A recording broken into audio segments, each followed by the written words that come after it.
Baik, Assalamualaikum warahmatullahi wabarakatuh. Kami dari kelompok 1 yang beranggotakan saya, Ervin Erviana, ada Hilda Holilah, ada Indriani Alamsyah, dan juga ada Fitri Ramdania.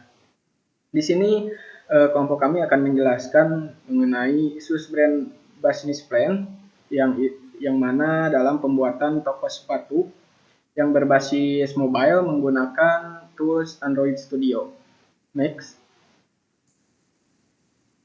Nah, adapun pokok-pokok pembahasan yang akan kita bahas pada penjelasan di sini, yang pertama yaitu ruang lingkup, yang kedua pengertian e-commerce, yang ketiga proses pembuatan aplikasi, yang keempat tampilan aplikasi, dan yang terakhir itu ada kesimpulan. Next. Adapun ruang lingkup dalam pembuatan aplikasi mobile ini yang pertama ada produk. Aplikasi toko sepatu dapat menawarkan berbagai jenis sepatu seperti sepatu olahraga, sepatu santai, sepatu formal, atau sepatu kecil untuk anak-anak. Mereka juga dapat menawarkan aksesoris seperti kaos kaki atau tas sepatu. Selanjutnya ada fitur. Aplikasi toko sepatu dapat memiliki berbagai fitur untuk meningkatkan pengalaman belanja pelanggan, seperti fitur pencairan yang canggih, filter pencairan, ulasan produk, dan foto produk yang jelas dan lengkap. Selanjutnya ada layanan. Aplikasi toko sepatu dapat menawarkan berbagai layanan, seperti pengiriman gratis, pengembalian barang yang mudah, dan konsultasi gaya untuk membantu pelanggan memilih sepatu yang sesuai dengan kebutuhan dan preferensi mereka. Selanjutnya ada teknologi. Aplikasi toko sepatu dapat menggunakan teknologi untuk meningkatkan pengalaman belanja pelanggan, seperti penggunaan kecerdasan buatan untuk merekomendasikan produk, atau fitur augmented reality yang memungkinkan pelanggan mencoba sepatu secara virtual. Yang terakhir ada persaingan. Seperti bisnis online lainnya, aplikasi toko sepatu juga bersaing dalam pasar yang semakin ramai. Oleh karena itu, aplikasi toko harus memiliki strategi pemasaran yang efektif dan inovatif untuk menarik pelanggan dan mempertahankan posisi mereka di pasar. Next.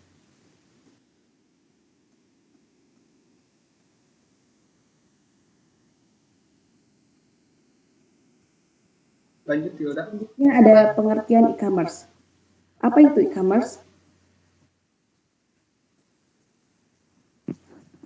E-commerce merupakan suatu konsep baru di mana masyarakat dapat melakukan bisnis secara online baik dalam bentuk barang maupun jasa.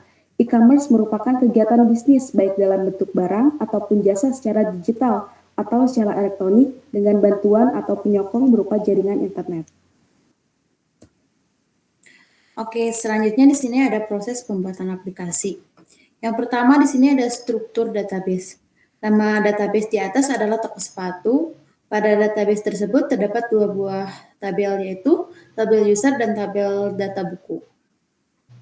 Kemudian di sini ada struktur tabel user. Dalam tabel ini terdapat beberapa atribut. Di antaranya ada ID, username, password, dan confirm. Kemudian di sini ada struktur tabel data sepatu. Dalam tabel data sepatu terdapat beberapa atribut, di antaranya ID, KD sepatu, nama, jenis, bahan, dan harga. Baik, selanjutnya adalah tampilan aplikasi.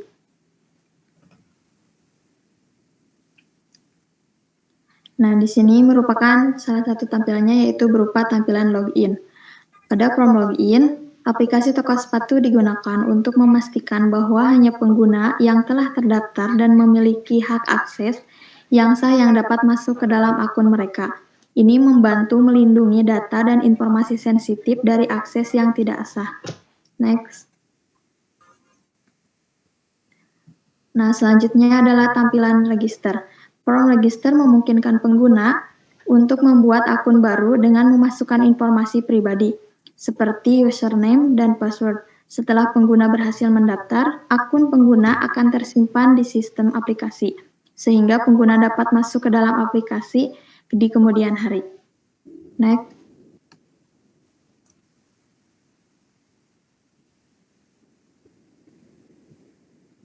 Nah, berikutnya adalah tampilan home. Pada form home juga dapat berfungsi sebagai tempat untuk memudahkan navigasi pengguna ke halaman-halaman lain di aplikasi.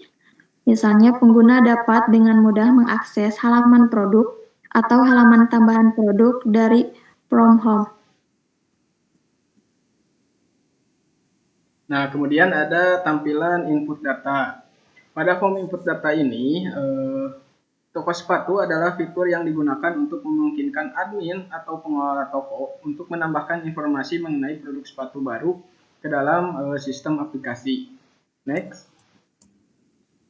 Nah, kemudian ada tampilan list produk. List produk adalah daftar atau kumpulan produk yang tersedia atau dijual yang sudah kita inputkan tadi. Adapun list produk pada halaman ini tertera pada gambar seperti di samping. Next.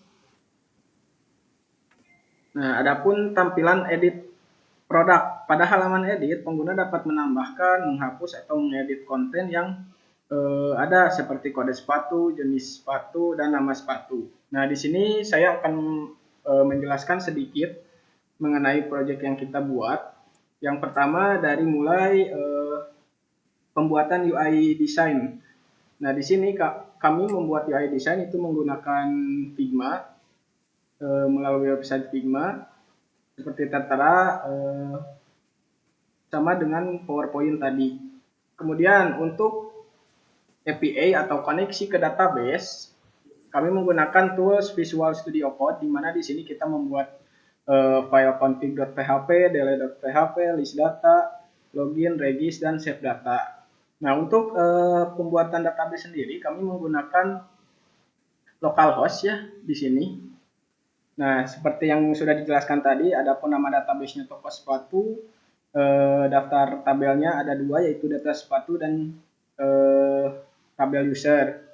Kemudian sedikit saya jelaskan mengenai pengerjaan proyeknya. Di sini kami membuat layout atau membuat tampilan dari aplikasi yang kami buat berdasarkan UI tadi yang ada di Figma. Seperti contoh activity edit sepatu.xml ini, di mana kita implement dari masing-masing UI design yang sudah kita buat di Figma tadi. Nah, kemudian untuk di main activity ini yaitu berfungsi untuk menyatukan atau memanggil semua XML ataupun fungsi-fungsi yang ada menjadi satu sehingga dapat berfungsi dengan baik. Nah, lanjut ke dalam materinya, yaitu apa sih yang kesimpulan yang dapat kita ambil.